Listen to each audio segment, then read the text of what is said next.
I'm in a clean room right now in Northern California with the world's largest digital camera. Now, this camera right here cost about $6,000.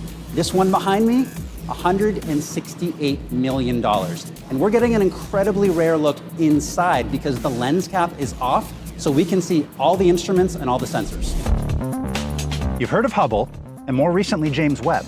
Now get ready for the next incredible telescope expected to discover billions of new stars, uncover millions of new objects in our own solar system, and fundamentally change the way we see the universe.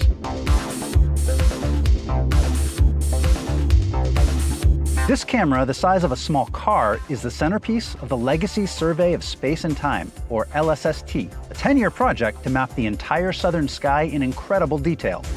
Just how much detail? This 3,200 megapixel camera is so powerful, it can spot a golf ball 15 miles away. When the decade-long project is finished, scientists will have produced a 3D movie of the sky. One that shows how all the trillions of objects captured move relative to one another, how light bends around massive objects, and how individual solar systems and galaxies developed over billions of years.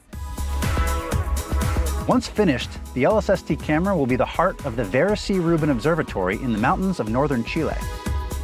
Here, at the SLAC National Accelerator Laboratory near Stanford University, scientists are putting the finishing touches on the camera. Just like the camera on your phone, on the LSST camera, it all starts with the lens. But this camera being 13 feet long, the lens is a whopping 5 feet across. That's a Guinness World Record, by the way, and it took 5 years to construct. After passing through the lens, the light hits one or more of 6 filters, each optimized to collect light from a specific range in the spectrum, from ultraviolet to near-infrared.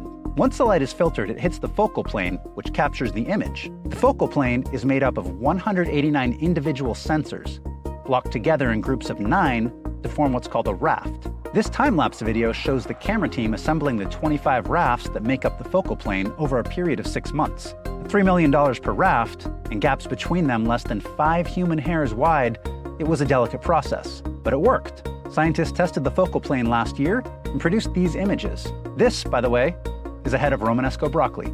Now here in the back, you've got about 110 feet of cables and hoses to power the system and to move coolant and water to keep the system operating at the correct temperature.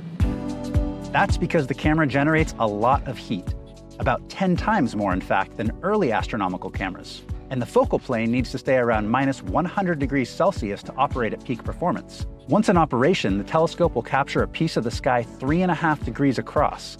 That's 7 times the width of a full moon. Using this massive shutter, the camera will take back-to-back 15-second exposures, then read that data out for about 2 seconds before moving on to the next section of sky.